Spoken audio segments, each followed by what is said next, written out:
So whenever I do these Facebook Live, they would start off, we're live.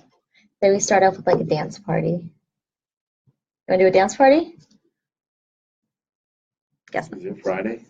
It is Friday. I'm very excited. Hey guys, I'm really excited to be here today. Last night and the past few weeks, I have been reading The Millionaire Real Estate Investor by Gary Keller.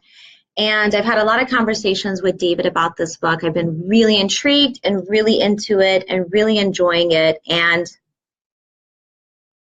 wanted to really share this with you guys today. And I asked David, would you be willing to do an interview? And he said no at first a few times. And then, finally he said to it yes. So I'm very excited. We are both on Facebook Live and on Instagram. And I just wanted to say thank you so much for taking the time today. I know it's a busy day for you.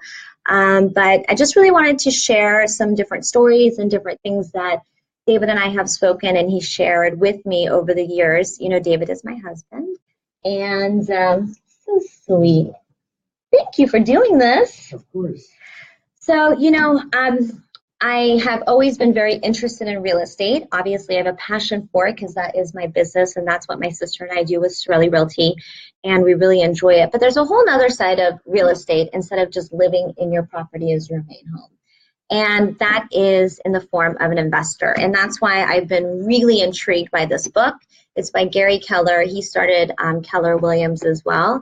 And Gary Keller has some really great information. I actually also have this on Audible. Another thing that David introduced me to, he has a huge passion for books. He's read more books than really anybody that I know. And he has an energy about this. And I really wanted to bring that energy out today and kind of share it with you on how he got started. And it has a lot of parallels with Gary Keller on how he started, how his family was also in the world of real estate and investing. And, it's just really exciting that you are here to share this today because maybe not everybody is in our kitchen or in our home to be able to kind of have these conversations and to have these different things as well. So Gary Keller starts off the book that in his family, same thing as yours, his aunt and uncle, same as yours, developed a passion for real estate, and they started to learn how to invest, and they started to learn how to grow their net worth or their worth as well. And then that has really segued into Gary Keller starting the #1 brokerage in the world for real estate, and that is absolutely incredible. But he's also has shared a lot of different wisdoms and bits of information. That's why I'm absolutely passionate about this book.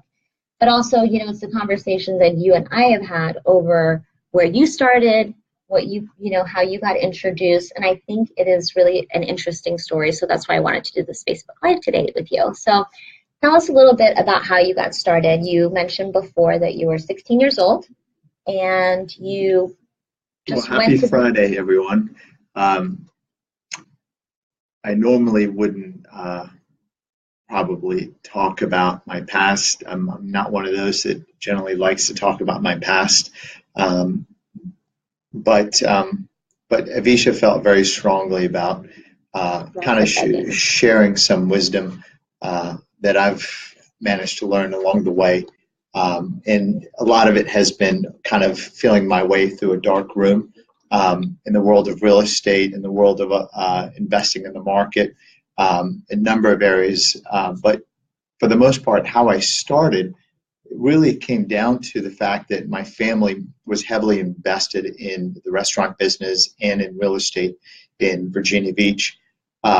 And growing up and seeing how my uncle and my aunts and everyone prospered as a result of not only having successful businesses, but tying those businesses to the actual properties they owned.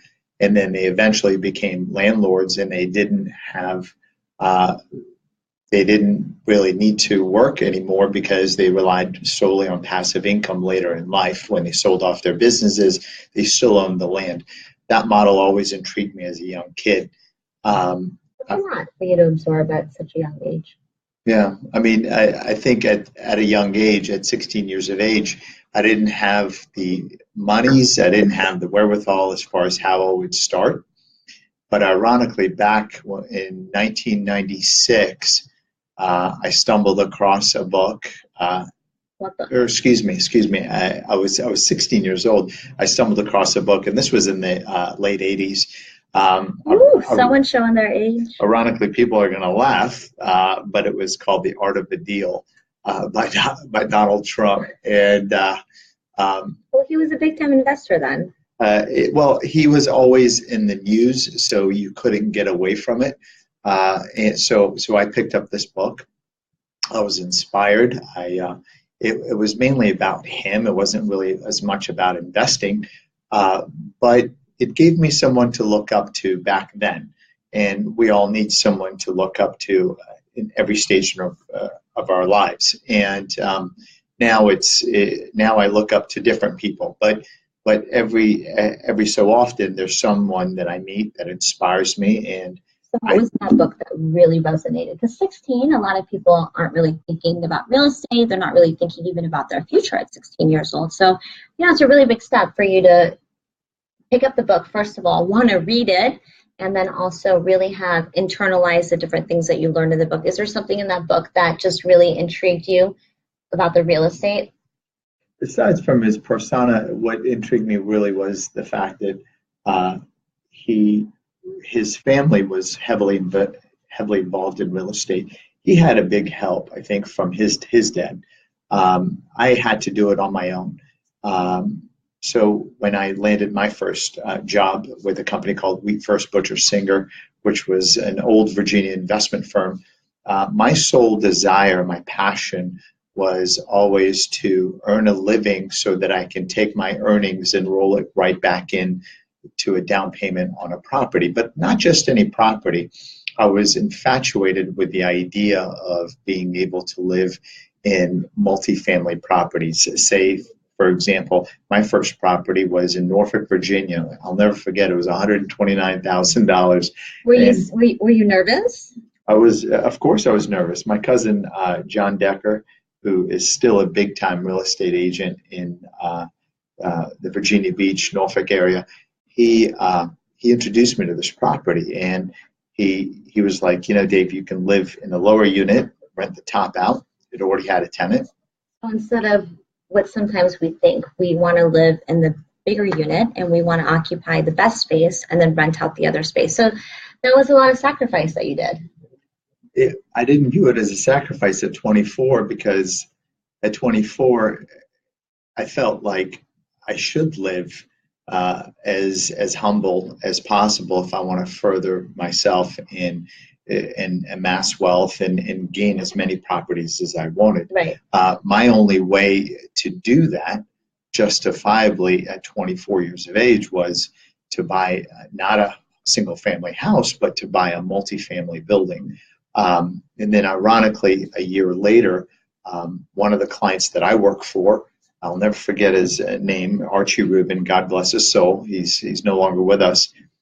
He was in his 80s, and he said, Dave, I own a property in this neighborhood called Ghent, where I lived in Norfolk, Virginia, and I want to sell it. And I said, Archie, I'd love to buy this property from you.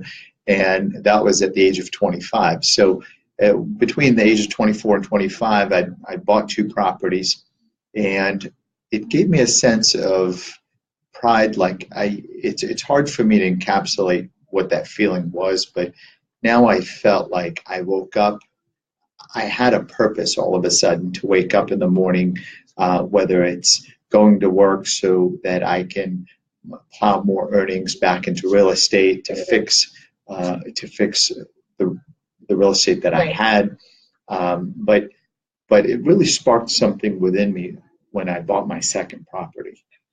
I think something that's really interesting is your method of house hunting. You took me on a few tours with this method of house hunting when we were looking to buy something, and it was just really interesting on how you would perceive and how you would go house hunting and house hunt. You wouldn't necessarily pick up with a real estate agent and go. What you would do at first is I would ride around in a scooter all over the District of Columbia. But let me back up a little bit. So after those 2 properties, at the age of 28, I decided to move to Washington, D.C., not for business, purely personal. I wanted to be in a bigger city, but in doing so, I moved in the year 2000. So I sold the two properties that I had at the age of 28, and that was seed money to buy multifamily properties in the District of Columbia. So it was like a stepping stone. It was a stepping stone. I mean, I think every property that one buys can serve as a stepping stone to the next thing, whether it be a business, whether it be another bigger property. But I came into the District of Columbia at a time when prices were dirt cheap. The district was crime-ridden. We didn't have a good mayor. So there was a lot of value to be had by going into DC in the year 2000. And that wasn't a scary time for you because you didn't have the security of the city or the different things that you saw?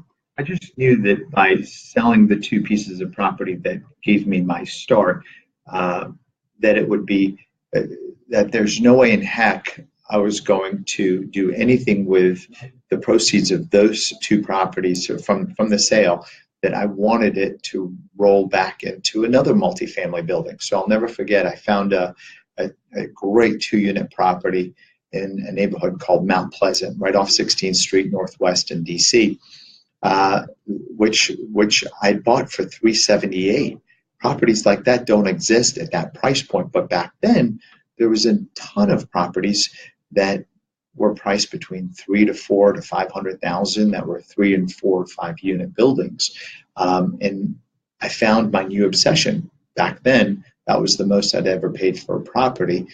But then as real estate values rose, I found ways to pile more of my earnings back into more properties. And I started buying a lot more property in DC during a time when real estate prices were flat and people were still scared of investing in DC.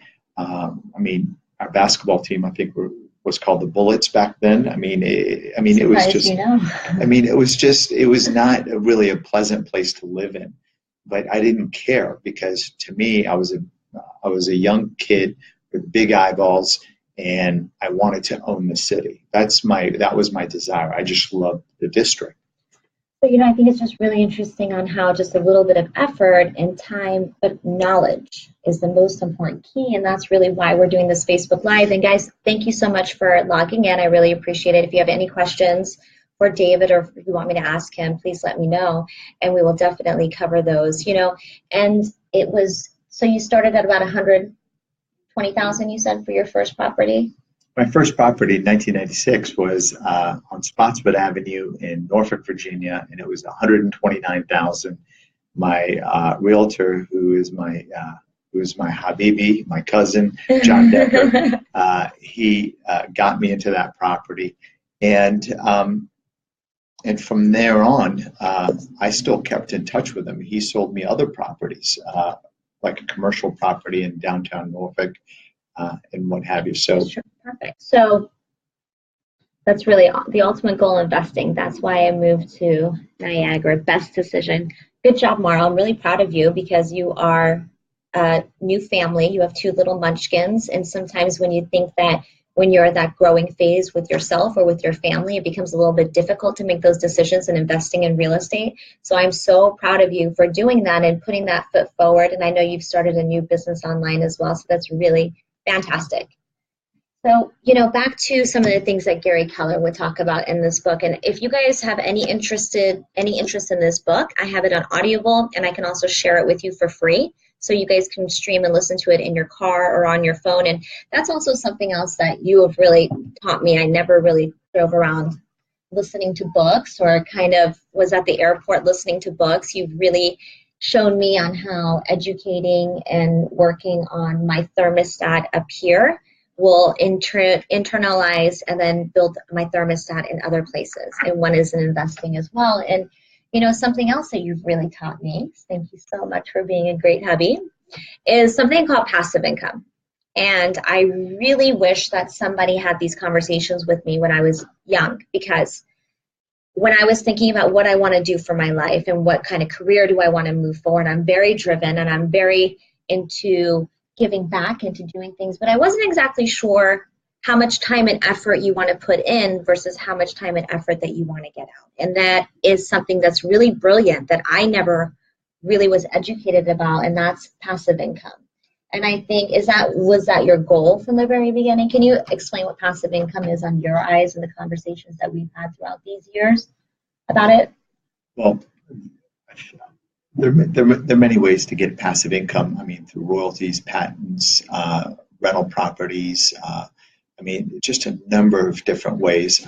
My mother had passive income as a result of the cookbook that she wrote, and she collected royalties. So passive income comes in different ways, but in my mind, I knew that the end game for me was, as I got older, I didn't want to keep working as hard as I did in my 20s, and I wanted to be able to build a war chest of passive income. And in my mind, what felt right, and everyone's different, but what felt right at the time was to buy properties, to fix them up, to provide shelter, and to sit on them. I mean, it was a very conservative strategy. I didn't really speculate a whole lot.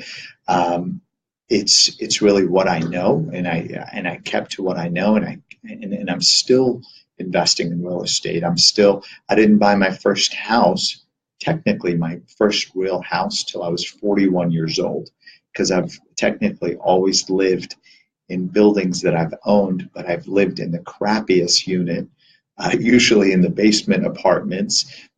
Whatever it took for me to buy a building, I took that sacrifice, because I always had the long game in my mind that, okay, if I buy this building, let's say F Street Northeast in DC, bought a couple buildings there, but that was at a time before the SEC built their headquarters there. So I knew in my gut that there's going to be a lot of traffic. That's an example, but that's a great way to forecast great areas that are coming. But in that building, I'll never forget one of those buildings. I lived in the lower unit, and I was completely okay with not having a whole house to myself, because I didn't feel like it was justified, because I was still building myself at that stage in my life.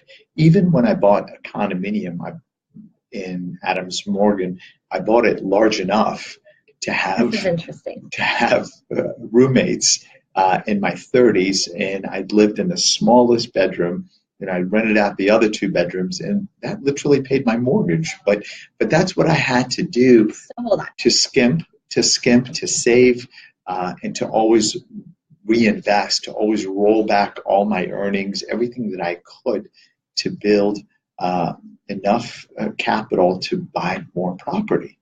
You had a condo, and it was a 3-bedroom condo, and what you did is you stayed in the smallest room, and then you rented out the other 2 rooms to try to help pay for the property. I mean, I think, again, I was single back then. I didn't have a family. It's different for everyone. I mean, these are really great sacrifices that in the long run really help to build the platform that you're looking to be in. So maybe you don't have a huge bank account right now to say, oh, I can't do any investing myself. But really why we wanted to do this Facebook Live today is it just starts from somewhere.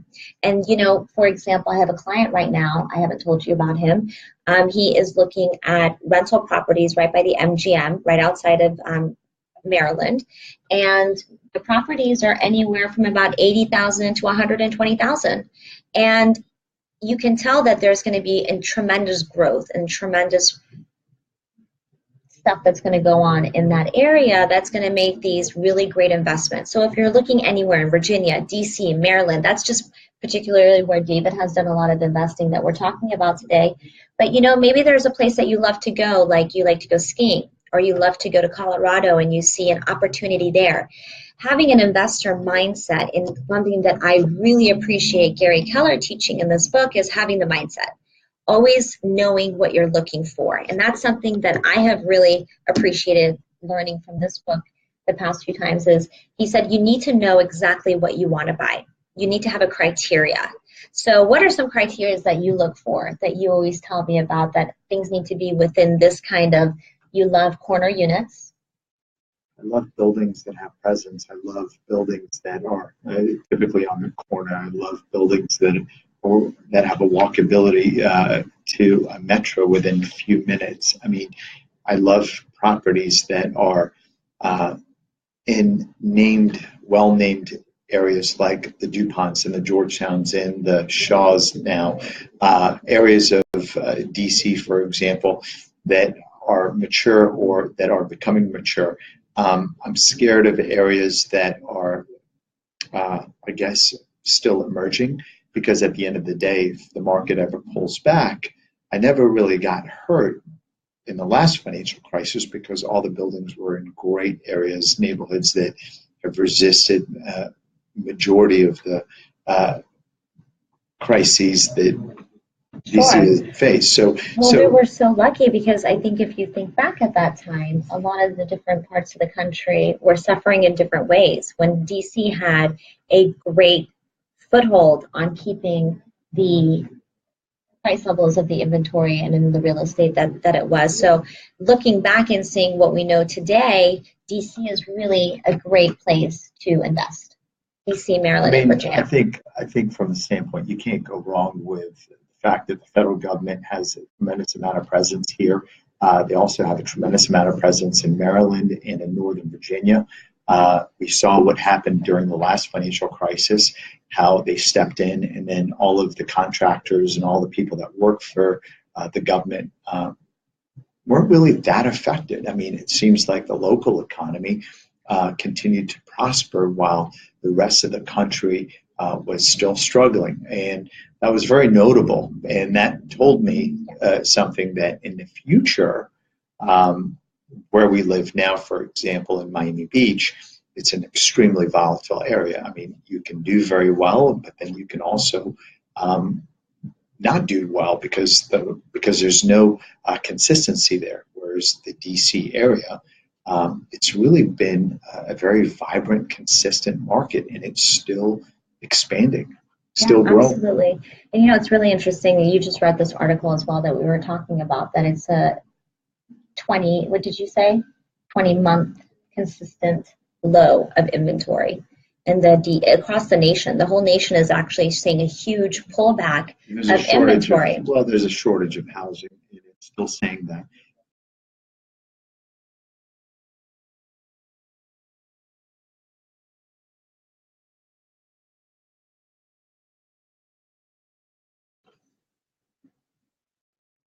I think we're good.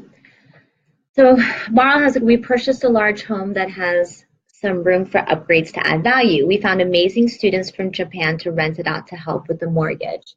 That is brilliant, Marl. I'm really proud that you guys are doing that, because hopefully you'll be able to take that money, save it to the side for a little bit, and then start thinking about your next property that you want to buy. And I'm so excited for you. That is really incredible. Great job. That's really lovely. And just if we are able to share one bit of information to somebody that's on this Facebook Live that is resonated with, that is the only reason why we wanted to do this today. And I'm really thankful and excited that you have taken the time today to do this. Do you have anything else that you want to share before we I think that it all really begins with books like this. I read. What are your top 5 books? What are your top 5 books that you would recommend that you've read?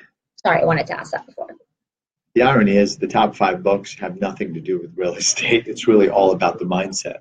But probably the first and ultimate book that I would highly recommend, and most people have read it, is really by Napoleon Hill, called Think and Grow Rich. It's all about the mindset. That was a Christmas gift when we were dating. And I still call that my number 1 book. There's another book by Scott Adams called How to Fail at Everything and Still Win Big. Scott Adams was formerly the creator of the Dilbert cartoons, the comic strip that you see in the newspaper. He is literally one of my favorite writers now. There's another great book that my friend Carter in Miami Beach introduced me to that I'm in the process of finishing, called The Pumpkin Plan. I have to read this book. Which is a great book. For anyone that has a business, you need to read The Pumpkin Plan. This was just an accidental find during our conversation, but that's really how I pick up some of the greatest books, is just talking to friends and finding out what inspired them. not really looking at what the bestseller list is. And there's another great book by Greg Reed called 3 Feet from Gold. That one really kind of resonated with me as well, and with a lot of my friends, because so often they're working so hard to accomplish and achieve, and they're just literally 3 feet from whatever they want in their life, but then they give up. And this book kind of walks through that in such a way that you really will probably change the way that you're investing or growing your business. And then last but not least, I think one of the books that really stuck with me on a spiritual level, again, nothing about real estate, called When God Winks by Squire Rushnell. I bought all my clients a copy of this book because it's all about the power of coincidences in our life and how things appear, and the meaning behind what happens when they appear. If anybody has any additional questions for you, or maybe on your main business that you have in wealth management, can they reach out to you and ask you some questions? Of course. You can always reach out to me. You can always reach out to Avisha. My email, I'll give you my personal email. It's D as in David, KASSIR @mobsky, MOBSKY.com. You can email me any questions you've got. I'm happy to help any which way I can. And we just have one more question on Instagram. It says, what do you think about saying to buy where you would like to rent it out and rent out where you want to live? To buy where you would like to rent it out and rent where you want to live. I'm a little confused by that. But.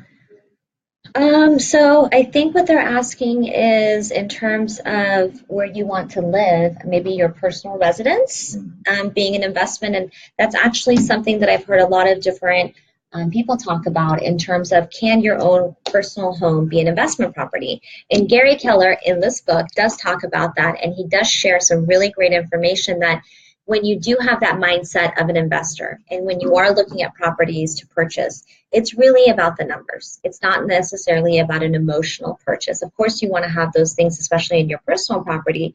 But when you start looking at the numbers, and the numbers don't lie, and seeing what those look like for the different properties that you're looking for. If you ever need any real estate help or consultation, I'm definitely here to help you. If you're in a different state or somewhere else, I can definitely link you up with a great real estate agent as well that does some great investing as well, that can help you and guide you through and help you to find those numbers that will bring you the positive cash flow to rent it out. Possibly Marl is renting out one of the rooms inside of her home. You could also rent out a different portion of your house, or if it has a property on the back, like a guest suite. I mean, I think that I think from a short-term opportunity that I'm hearing about is that, given the massive amount of devastation from the last 2 hurricanes, there's a big shortage in housing, and landlords now, apparently, from what I'm reading, are in full capacity because they're displaced families that need a place to live to rebuild their lives again. And if you're in those areas, whether the greater Houston area or if you're in the western side of Florida, or Key West, there are opportunities there. Regardless of what you hear about the devastation, there are opportunities. So if you've got some money to invest, these are great places to consider investing. Great advice. So from that standpoint, if where you live is not sufficient and there's not a lot of value, and you have the ability to think in regards to other areas, those are the areas that I would consider. Last question for you. Since you've been investing in real estate for so long, what is the highest, and we've seen interest rates go up and down, what is the highest interest rate that you've seen during that time? And because this is such a special time that we're in right now, it really makes borrowing money a special time. I think, again, starting out when I bought my first building in 2000, It was a 2-unit, but then I purchased a number of 4-unit buildings over those years.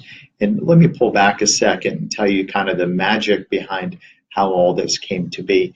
It wasn't because David had the wherewithal. It was because at the time, before I knew Avisha, at the time I worked with an agent, an Israeli agent named Igal that specialized in multifamily buildings. I accidentally bumped into him at an open house, and he was probably one of the more abrasive agents I've ever met, but he was a master negotiator, and he always pushed me. He always pushed my financial thermostat to think bigger, to buy larger, to buy more units. And if it wasn't for him, I probably wouldn't be where I need to be in my life. So I find a tremendous amount of value in working with people, especially agents that can be a mentor and that can help you find the home of your dreams, the investment property of your dreams, and they can subtly push you beyond your limits until you feel comfortable. And then a year or two later, after you buy that building, you'll look back and you'll be so thankful that that person, whether it's Avisha or whoever you decide to work with, pushed you into that property, because then you're going to look back and you're going to feel like, I'm so grateful to have taken that step. And, if I could afford a $1 million building, well, heck, maybe $2 million is not such a big deal. And then it scales from there over and over, and you keep replicating that. Yeah, it really is about a stepping stone. But if I had to do it by myself, no way. I wouldn't have been able to do it. If it wasn't for this guy, Igal, God bless his soul, he pushed me to a point of on the other side of my fear was everything that I wanted in my life. And he pushed me over that. So that's the value that I place in using an agent. Yeah, absolutely. And I met this really amazing investor. His name's Mark in Miami, and he also said that he would be willing to do a Facebook Live. And his story is so interesting that at the age of 17, he was driving to Florida. He was in Florida, but he was driving to North Carolina to buy a property because he didn't think he could afford anything.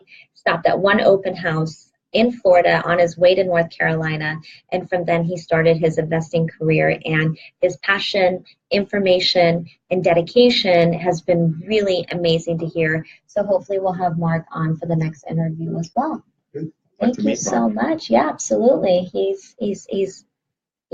has a really amazing story. And again, if you guys want to pick up The Millionaire Real Estate Investor by Gary Keller, I highly recommend it. I have this on Audible, so if you would like a link to my free Audible, just let me know and I can Audible. And I can send that to you. Listen to it in the car, listen to it anywhere. And hope you guys have a really great Friday. Happy Friday. And if you see some open houses this weekend, just stop in. Just go check it out. See how you feel looking at properties and previewing, and start getting excited that this can possibly be a part of your future if you choose and look into that. Bye, guys. Have a great day. How do you stop this? There we go. Bye.